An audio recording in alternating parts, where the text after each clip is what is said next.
나는 서울 명동 한복판에 서 있었다. 불과 10년 전만 해도 젊은이들의 웃음소리로 가득하던 거리였다. 주말이면 연인들이 손을 잡고 걸었고 외국인 관광객들의 카메라 플래시가 번쩍였다. 그런데 오늘 내 눈앞에 펼쳐진 풍경은 너무 달랐다. 손에 지팡이를 짚고 힘겹게 걸음을 옮기는 노인들, 약봉지를 들고 버스 정류장에서 기침을 참아내는 할머니들, 그리고 텅 빈 가게 앞에서 멍하니 앉아있는 어르신들의 모습뿐이었다. 순간 가슴이 먹먹해졌다. 언제 이렇게 바뀌어 버린 걸까? 나는 박영희 62살이다. 나 역시 이제 누군가의 눈에는 노인이라는 이름으로 불릴 나이가 되었다. 하지만 명동에서 마주한 그날의 풍경은 단순히 남의 이야기가 아니었다. 내 모습, 내 친구들의 모습, 곧 다가올 우리 세대의 미래를 보는 것 같았다. 마치 시간이 우리를 앞질러 달려가 버린 듯 숨이 턱 막혔다. 사람들은 종종 이렇게 말한다. 아직은 괜찮아. 그땐 그때 가서 생각하지 뭐. 하지만 그 말이 얼마나 위험한지 나는 전주의 작은 마을을 다녀온 뒤 뼈저리게 느꼈다. 15년 전만 해도 학교 운동장은 아이들의 소리로 가득했다. 경로당에는 노래방 기계가 울려 퍼지고 할아버지와 할머니들의 웃음이 끊이지 않았다. 그런데 지금은 어떤가? 경로당 문은 굳게 닫혀 있었고 마을에서 가장 붐비는 곳은 병원 대기실이었다. 기침 소리, 신음 소리, 한숨 소리가 하루 종일 이어졌다. 그것은 몇 년 뒤 우리 모두가 마주할 풍경의 예고편 같았다. 서울이라고 다를까? 아니었다. 부산도 인천도 이미 같은 길을 걷고 있다. 초고령 사회라는 단어 처음 들었을 땐 그냥 뉴스 속 이야기인 줄 알았다. 하지만 현실은 다르다. 어느 날 길을 걸으며 세 사람을 스쳐 지나가면 그중 한 사람은 65세 이상이라는 사실. 버스에 앉아 있으면 절반 가까이가 어르신들로 채워진다는 사실.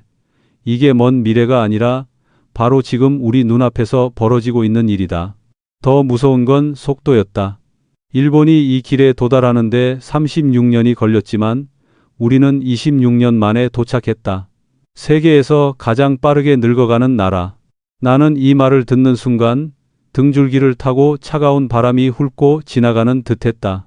준비할 시간조차 주지 않고 시계바늘은 이미 앞질러 가고 있었다. 사람들은 노후를 천천히 찾아오는 계절처럼 생각한다. 봄이 지나고 여름이 오듯 언젠가 늙음도 올 거라 믿는다. 그러나 현실은 그렇지 않았다. 늙음은 천천히 스며드는 안개가 아니라 갑자기 몰아치는 태풍 같았다. 아직 준비하지 못한 우리를 순식간에 휩쓸어버릴 만큼 빠르고 거칠었다. 그렇다면 질문이 생긴다. 왜 이렇게 빨라진 걸까? 그리고 우리는 무엇을 준비해야 할까? 내가 명동에서 느낀 충격, 전주에서 본 현실은 단순한 장면이 아니라 우리 모두에게 보내는 강력한 신호였다. 지금 당장 움직이지 않으면 후회라는 이름의 파도가 우리 삶을 덮쳐버릴지도 모른다. 오늘 내가 전하려는 이야기는 단순한 경고가 아니다. 그것은 당신과 나, 우리의 가족, 그리고 이 나라 전체의 미래와 직결된 이야기다. 나는 이 여정을 끝까지 함께 나누고 싶다. 왜냐하면 이 길의 끝에서 우리는 반드시 새로운 해답을 찾아야 하기 때문이다. 나는 서울 명동에서 본 풍경을 아직도 잊을 수 없다. 그리고 그날 이후로 나 박영희는 매일 아침 거울을 보며 스스로에게 묻는다. 내 노후는 어떻게 될까? 나이는 숫자라고들 하지만 그 숫자가 커질수록 삶의 무게도 달라진다. 무엇보다 개인의 삶 속에서 찾아오는 변화는 생각보다 훨씬 더 빠르고 깊게 스며든다. 건강은 하루아침에 무너지지 않는다. 하지만 아주 작은 균열이 결국 큰 파도가 되어 돌아온다. 내가 아는 한 친구는 70이 되던 해에 단 한 번 넘어졌을 뿐인데 그 후로 다시는 혼자 걷지 못하게 되었다. 병원 침대 위에서 보낸 시간은 몇 달이었지만 잃어버린 근육과 균형 감각은 다시 돌아오지 않았다. 그 모습을 보며 나는 깨달았다. 건강이란 단순히 오래 사는 것이 아니라 스스로 움직이며 살아갈 수 있는 시간을 얼마나 늘리느냐에 달려 있다는 것을. 은퇴 후 삶은 마치 길고 낯선 계절과도 같다. 출근하던 길이 사라지고 함께 웃던 동료들의 연락은 점점 뜸해진다. 하루의 대부분을 집 안에서 보내며 시계를 바라보다 보면 시간은 더디게 흐르는데 마음은 이상하게 텅 빈 듯하다. 나도 몇 번 그런 날을 경험했다. 남편은 일찍 세상을 떠났고 자녀들은 각자 바쁘게 살아가다 보니 하루 종일 대화 한마디 하지 않고 잠드는 날이 많았다. 그 고요함 속에서 처음엔 평온을 느꼈지만 시간이 길어질수록 그것은 외로움이 되어 나를 짓눌렀다. 심리학자들은 이를 사회적 단절이라고 부른다는데 책에서 본 단어가 아니라 내 삶의 현장이 되어버린 것이다. 하지만 여기서 주저앉을 수는 없다. 나는 내 안에서 해답을 찾기 시작했다. 우선 몸을 움직였다. 비싼 헬스장이 아니어도 괜찮았다. 부엌에 있던 1.5리터 물병 2개를 들고 팔굽혀 굽히기를 시작했다. 거실 의자에 앉았다. 일어서는 동작을 반복하며 다리를 단련했다. 처음에는 숨이 차고 무릎이 시큰거렸지만 일주일, 한 달이 지나자 몸이 점점 가벼워졌다. 운동을 하고 난 뒤 거울을 보면 땀에 젖은 얼굴 속에서 이상하게도 웃음이 피어올랐다. 나는 내 몸이 아직 살아있음을 느꼈고 그것이 내 마음까지 살려냈다. 몸만 돌본다고 끝이 아니다. 마음을 지키는 것도 건강의 일부였다. 나는 하루 한 번 소통하기를 내 삶의 규칙으로 정했다. 아침이면 친구에게 짧은 안부 전화를 걸고 저녁이면 멀리 있는 언니에게 메시지를 보냈다. 처음에는 어색하고 대화가 길지 않았지만 시간이 흐르자 그것이 서로의 하루를 밝히는 작은 등불이 되었다. 단 5분의 대화가 주는 힘은 생각보다 컸다. 하루 종일 혼자 있는 것과 누군가와 마음을 나누는 것의 차이는 내 마음을 전혀 다른 곳으로 데려갔다. 나는 또 다른 길을 찾았다. 바로 소소한 즐거움을 만드는 것이다. 집 앞 작은 화분에 토마토와 허브를 심고 매일 아침 그것을 들여다보며 하루를 시작했다. 어느 날 작은 새싹이 돋아났을 때의 기쁨은 말로 다 할 수 없었다. 그것은 단순한 식물이 아니라 나와 함께 자라는 또 다른 생명 같았다. 때로는 오래 미뤄둔 취미를 다시 꺼내 들기도 했다. 젊었을 때 좋아하던 수채화를 다시 시작하면서 색이 번지는 종이 위에서 마음까지 풀려나가는 경험을 했다. 건강, 고립, 행복. 이 세 가지는 따로 떨어져 있는 것이 아니었다. 몸이 움직이면 마음이 따라오고 마음이 밝아지면 사람들과의 연결도 쉬워졌다. 그렇게 연결된 관계는 다시 내 행복을 단단히 붙잡아 주었다. 결국 개인의 노후란 거창한 것이 아니었다. 작은 운동, 짧은 대화, 소소한 즐거움이 모여 나를 지켜주는 울타리가 되었다. 나는 이제 더 이상 노후를 두려움으로만 바라보지 않는다. 물론 아직도 가끔은 외로움이 몰려오고 몸이 뜻대로 따라주지 않아 속상할 때도 있다. 그러나 그 순간마다 나는 스스로에게 말한다. 오늘의 작은 걸음이 내일의 큰 힘이 된다. 명동에서 느낀 충격과 전주에서 본 현실은 분명 나를 두렵게 했다. 하지만 동시에 나로 하여금 지금 당장 시작하게 만들었다. 노후의 삶은 멀리 있는 것이 아니다. 내 일상의 작은 습관, 내 마음의 태도, 그리고 내 주변 사람들과의 연결 속에 이미 스며들어 있다. 그것을 어떻게 가꾸느냐에 따라 나의 노년은 황폐한 사막이 될 수도 있고 풍요로운 정원이 될 수도 있다.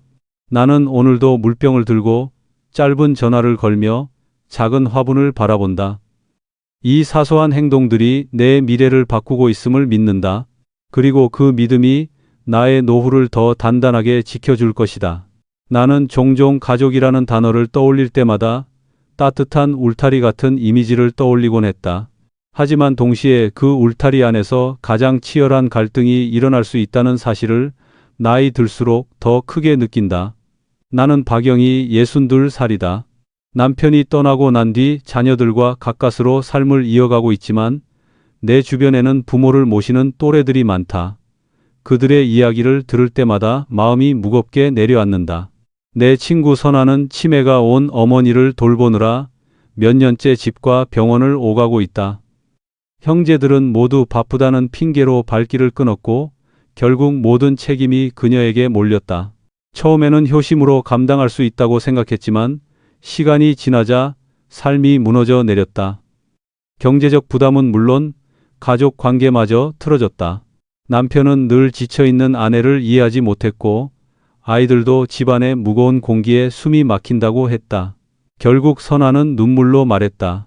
엄마를 사랑하는 마음과 내 삶을 지키려는 마음 사이에서 매일 갈라지는 것 같아. 나는 그 말을 듣고 오래 고민했다. 과연 가족이란 무엇일까?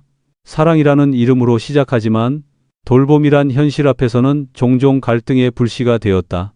누가 더 많이 돌보고 누가 돈을 더 부담하는지 이런 문제는 피할 수 없이 가족을 흔들었다. 그래서 나는 깨달았다. 사랑만으로는 부족하다는 것을. 가족에게는 미리 나누고 정리하는 합의가 필요했다. 나는 내 자녀들과 진지한 대화를 나눈 적이 있다. 아직은 내가 스스로 생활할 수 있지만 언젠가는 도움이 필요할 날이 올 것이다. 그때를 대비해 나는 아이들에게 물었다. 만약 내가 아프게 되면 누가 병원에 같이 가줄 수 있겠니? 생활비나 간병비는 어떻게 나눌 수 있을까? 처음에는 아이들이 불편해하며 대답을 피했다. 엄마, 아직 건강하시잖아요. 그런 얘기는 너무 이르지 않아요? 하지만 나는 조용히 말했다. 이른 게 아니라 지금이 가장 적절한 때야. 나중에 갑자기 상황이 닥치면 사랑하는 가족이 가장 큰 상처를 주고받게 될 수도 있으니까. 그 대화는 쉽지 않았지만 결국 우리는 작은 합의를 만들어냈다. 큰아들은 병원 동행과 일정 관리를 맡기로 했고 둘째는 경제적 지원을 더 책임지기로 했다. 나는 그 약속을 종이에 적어 날짜와 함께 서명을 받았다. 법적인 문서는 아니지만 말보다 강한 기록이었다. 그리고 그 기록은 나 스스로도 안심하게 만들었다. 언제든 갈등이 시작될 수 있지만 최소한 서로의 책임과 역할을 기억하게 해줄 증거가 있기 때문이다. 또 하나 내가 깨달은 것은 감사의 표현의 힘이었다. 돌봄은 의무가 아니라 사랑의 또 다른 모습이어야 한다. 하지만 고마움이 사라지는 순간 돌봄은 짐이 된다. 그래서 나는 매달 한 번 가족 모임을 갖기로 했다. 특별한 날이 아니어도 좋았다. 함께 식탁에 앉아 지난달에 있었던 일들을 나누고 서로에게 고맙다는 말을 전하는 자리였다. 때로는 작은 편지를 써서 건네기도 했다. 내가 있어 내가 안심한다. 엄마가 아직도 우리와 함께 있다는 게 감사하다. 이런 짧은 문장이 가족을 지켜주는 울타리가 되었다. 나는 또한 내 몫의 한계를 정해두는 것이 필요하다고 생각했다. 부모 세대가 자녀에게 끝까지 미안함과 고마움 사이에서 흔들린다면 결국 돌봄은 무거운 빚으로 남는다. 그래서 나는 아이들에게 말했다. 내가 필요로 하는 경제적 지원은 여기까지야. 그 이후에는 요양시설이나 외부 서비스를 이용할 거야. 너희가 부담 때문에 삶을 놓치지 않았으면 해. 이 말에 아이들은 처음에는 놀랐지만 이내 안도하는 눈빛을 보였다. 서로의 삶을 존중하는 선은 사랑을 지키는 또 다른 방식이었다. 가족은 삶의 마지막 순간까지 함께할 수 있는 든든한 울타리다. 그러나 그 울타리를 튼튼하게 만들려면 사랑만으로는 부족하다. 대화와 합의, 기록과 감사가 함께해야 한다. 나는 앞으로도 아이들과 계속 이런 대화를 나눌 것이다. 불편하더라도 지금 나누는 대화가 훗날 더 큰 상처를 막아줄 수 있으니까. 노후는 혼자가 아니라 가족과 함께 맞이하는 것이다. 하지만 그 방식이 서로를 갉아먹는 짐이 될지 아니면 서로를 지켜주는 힘이 될지는 지금 우리가 어떤 선택을 하느냐에 달려 있다. 나는 명동의 거리를 걸으며 느꼈던 두려움보다 가족과의 대화 속에서 발견한 작은 희망을 더 오래 간직하고 싶다. 그리고 그 희망이 언젠가 우리 모두를 지켜줄 새로운 울타리가 될 것임을 믿는다. 나는 박영희 62살. 지난 세월을 돌아보면 가족을 위해 일터를 위해 쉼없이 달려왔다. 이제는 은퇴라는 이름 앞에 서 있지만 그렇다고 해서 내 삶이 끝난 것은 아니다. 오히려 나는 지금이야말로 두 번째 황금기를 시작할 수 있는 순간이라고 믿는다. 다만 그 길은 나 혼자만의 힘으로는 만들 수 없다. 사회와 함께할 때 비로소 가능하다. 며칠 전 나는 전주의 작은 도서관을 찾았다. 오래된 건물의 책 냄새 속에서 뜻밖에도 내 또래 어르신들이 도서관 사서로 일하고 있는 모습을 보았다. 그들은 책을 정리하고 아이들에게 책을 권해주면서 눈빛이 반짝였다. 나는 그들에게서 월급 이상의 것을 보았다. 그것은 아직 내가 필요하다는 감각 존재의 의미였다. 그 순간 나 역시 가슴속 깊이 무언가가 흔들렸다. 나도 여전히 누군가에게 필요한 사람이 될 수 있다는 희망 말이다. 노후의 일자리는 단순히 돈을 버는 수단이 아니다. 매일 아침 눈을 뜨게 하는 이유, 하루를 살아가게 만드는 동력이 된다. 그래서 나는 앞으로 기회가 된다면 지역 문화 해설사로 활동하고 싶다. 젊은 세대에게 전주 한옥마을의 역사와 전통을 전해주고 나 또한 그들의 새로운 시각을 배우며 소통하고 싶다. 나이와 세대를 초월해 서로에게 배우는 일, 그것이야말로 삶을 풍성하게 만드는 길이 아닐까? 평생 학습의 기회도 놓치고 싶지 않다. 요즘은 동네 주민센터나 평생학습관에서 무료 강좌가 많다. 스마트폰 활용부터 그림, 요리, 심지어 영상 편집까지 다양하다. 나와 같은 세대가 가장 두려워하는 것이 새로운 기술이지만 조금만 용기를 내면 세상은 훨씬 넓어진다. 나는 몇 달 전 스마트폰 교육을 받았다.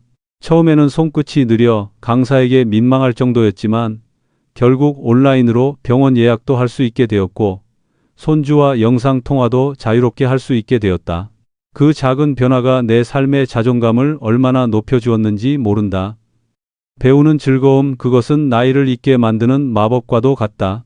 사회와 함께 만든 두 번째 황금기의 또 다른 기둥은 지역 공동체다.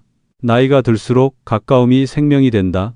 집에서 걸어서 10분 안에 병원, 약국, 복지관, 문화센터가 있는지 여부는 단순한 편의가 아니라 생존과 직결된다. 나는 언젠가 혼자 살게 될지도 모른다는 두려움 속에서 지역 사회의 안전망이 얼마나 중요한지를 절실히 느낀다. 아침에 갑자기 몸이 안 좋아졌을 때, 전화 한 통 할 수 있는 이웃, 길을 가다 넘어졌을 때 손을 내밀어 줄 친구 같은 관계. 이것이 있어야 노후가 안전하다. 일본이 커뮤니티 케어로 사회를 지탱했던 이유도 바로 여기에 있지 않았을까. 나는 우리 동네에서도 작은 변화를 꿈꾼다. 주민들이 함께 모여 응급 연락망을 만들고 문화센터에 모여 손쉽게 참여할 수 있는 프로그램을 늘리는 것이다. 단순히 여가를 보내는 자리가 아니라 서로의 안부를 확인하고 돌봄의 손길을 나누는 자리가 된다면 얼마나 든든할까.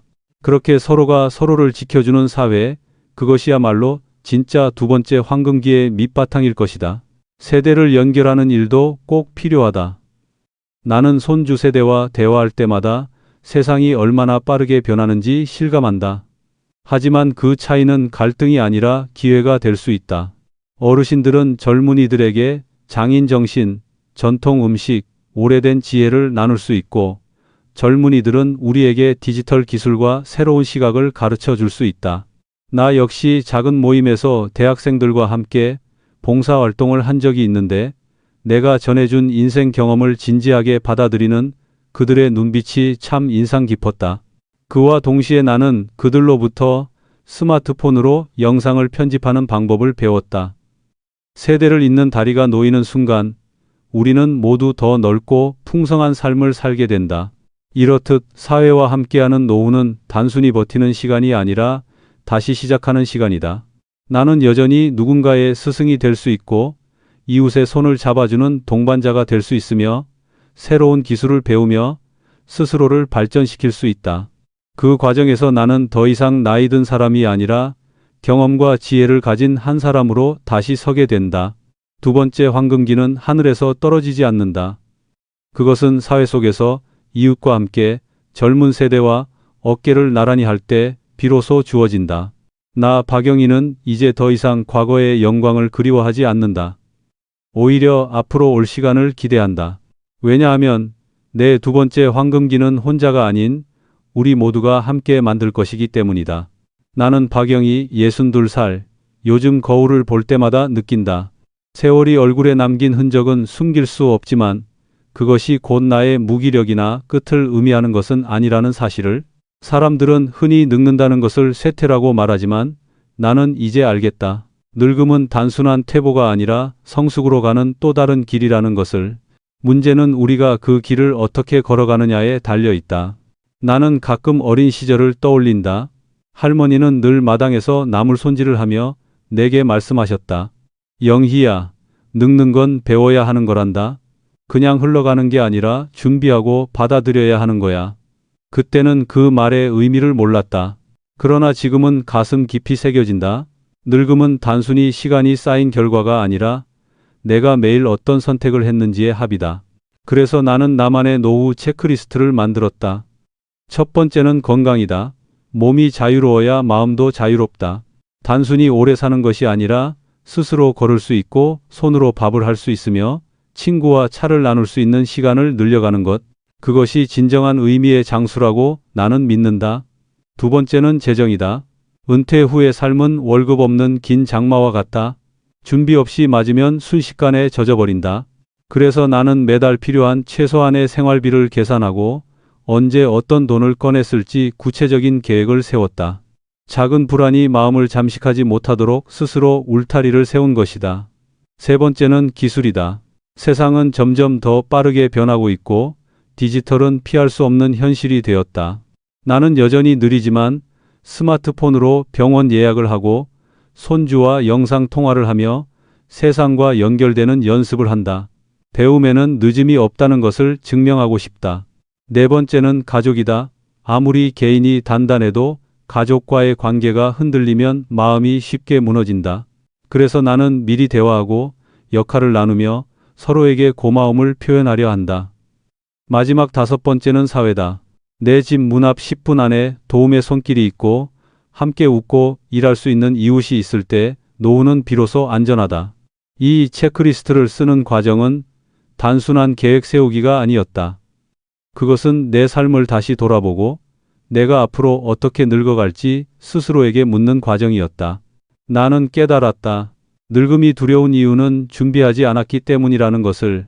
준비된 늙음은 고통이 아니라 성숙이고 무너짐이 아니라 새로운 출발일 수 있다. 어느 날 나는 공원에서 혼자 벤치에 앉아 있었다. 노을빛이 붉게 번지는 하늘을 바라보다가 문득 이런 생각이 들었다. 젊을 때는 늘 내일을 향해 달렸지만 이제는 오늘을 어떻게 살아가느냐가 더 중요하구나. 내일은 언제나 예측 불가능하지만 오늘 내가 선택한 작은 행동이 쌓여 내일을 만든다는 단순한 진리를 나는 이제야 온전히 받아들였다. 나는 더 이상 늙음을 숨기거나 부정하지 않는다. 오히려 그것을 내 삶의 또 다른 이름으로 부른다. 성숙. 어린 시절에는 할 수 없었던 깊은 이해, 젊은 시절에는 가지지 못했던 여유, 중년에는 보지 못했던 감사. 이 모든 것이 나이 들며 비로소 얻게 되는 선물이다. 물론 몸은 예전 같지 않고 잃어가는 것들도 많다. 그러나 잃은 만큼 새롭게 얻는 것 또한 있다. 그것을 바라볼 수 있다면 늙음은 축복일 수 있다. 내가 바라는 노후는 화려하거나 특별하지 않다. 단지 내가 사랑하는 사람들과 웃으며 밥을 나누고 스스로의 두 발로 걸으며 세상의 변화를 호기심으로 바라보고 내 작은 경험이 누군가에게 도움이 되는 삶이다. 그것이면 충분하다. 그리고 그것은 지금 내가 어떤 선택을 하느냐에 달려 있다. 늙는 것은 선택이 아니지만 어떻게 늙을지는 나의 선택이라는 사실을 나는 매일 되새긴다. 이제 나는 두렵지 않다. 오히려 설렌다. 앞으로의 길이 짧을지라도 그것은 내 인생의 가장 성숙한 계절이 될 수 있다. 늙음을 무거운 짐으로 짊어지는 대신 성숙이라는 이름으로 받아들이고 싶다. 그래서 나는 오늘도 내 노후 체크리스트를 다시 펼쳐본다. 그것은 단순한 종이가 아니라 내 삶을 지켜줄 약속이자 나와 내 가족 그리고 이 사회에 대한 다짐이다. 나는 아직도 배워야 한다. 더 건강하게 사는 법, 더 현명하게 쓰는 법, 더 따뜻하게 연결되는 법. 그것이 내가 걸어가야 할 길이다. 그리고 그 길의 끝에서 나는 분명 이렇게 말할 수 있을 것이다. 나는 늙은 것이 아니라 성숙해진 것이다. 나는 박영희 62의 나이로 살아오며 세월의 빠른 흐름과 그 안에서 변해가는 나와 세상을 함께 지켜보았다. 명동 거리를 걸으며 젊은이들 대신 노인들의 발걸음이 가득한 풍경을 본 순간 나는 마치 눈앞에 펼쳐진 미래를 본 듯 숨이 막혔다. 전주의 작은 마을에서 아이들의 웃음소리가 사라지고 병원 대기실의 기침 소리와 한숨이 가득한 모습을 목격했을 때 초고령 사회는 결코 뉴스 속 이야기가 아니라 지금 우리 곁에 다가온 현실임을 뼈저리게 느꼈다. 이 변화는 단순히 시간이 흐른 결과가 아니라 우리가 준비하지 못한 채 맞이하게 될 거대한 파도였다. 나는 그 순간부터 내 삶을 다시 돌아보았다. 개인의 삶 속에서 노후가 어떤 의미를 가지는지 나 자신에게 진지하게 묻기 시작했다. 건강은 단순히 오래 사는 것이 아니라 스스로의 두 발로 걸으며 손으로 밥을 하고 친구와 웃으며 차를 마실 수 있는 자유를 지키는 것이었다. 그래서 나는 작은 물병을 들고 운동을 시작했고 하루 한 번은 누군가와 연락하며 사회적 연결을 이어갔다. 집 앞 화분에 작은 생명을 심으며 일상의 기쁨을 되찾았다. 그렇게 몸과 마음이 함께 살아있음을 확인하는 과정 속에서 나는 늙어가는 것이 아니라 여전히 살아가고 있다는 사실을 깨달았다. 그러나 개인의 노력만으로는 부족했다. 결국 노후는 가족이라는 울타리 안에서 함께 풀어야 하는 문제였다.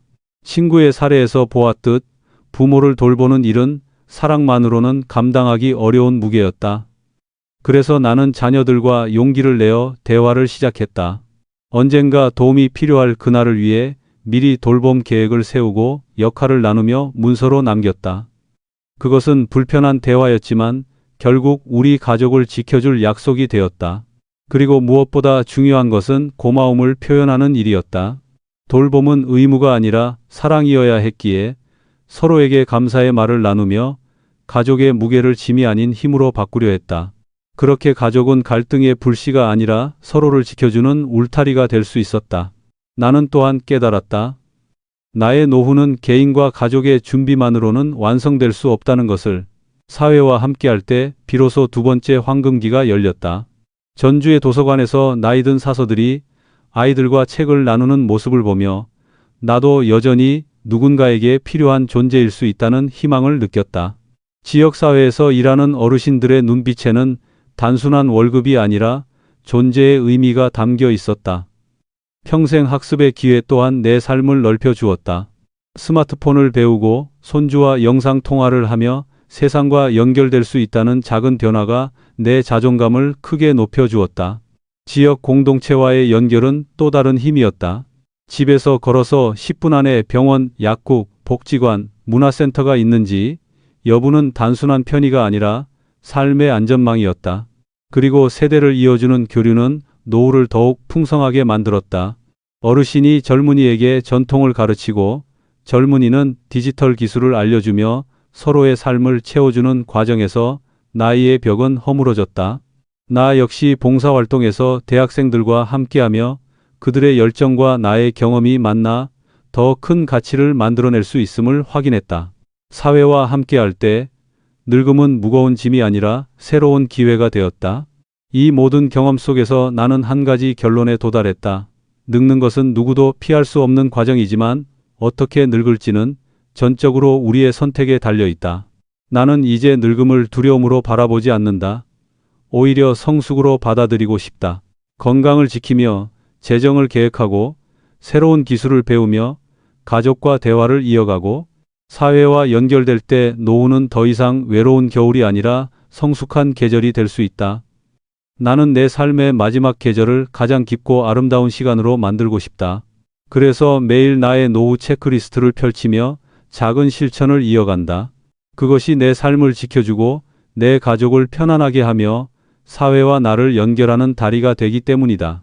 이 이야기를 통해 내가 전하고 싶은 교훈은 분명하다. 늙음은 두려움이 아니다. 준비되지 않은 늙음이 두려움일 뿐이다. 지금 당장 건강을 지키는 작은 습관을 시작하고 가족과 용기 내어 대화를 나누며 사회 속에서 새로운 배움과 연결을 찾아야 한다. 오늘의 작은 선택이 내일의 노후를 바꾸고 오늘의 대화가 내일의 갈등을 막으며 오늘의 배움이 내일의 성숙을 만든다. 결국 노후는 저절로 오는 것이 아니라 우리가 매일 만들어가는 것이다. 지금 이 순간을 사는 여러분께 묻고 싶다. 여러분이 꿈꾸는 행복한 노년은 어떤 모습인가? 건강한 몸, 사랑하는 가족, 안정된 경제, 사회와의 연결, 그리고 평화로운 마음, 그 어떤 답도 좋다. 중요한 것은 그것을 지금부터 준비하는 것이다.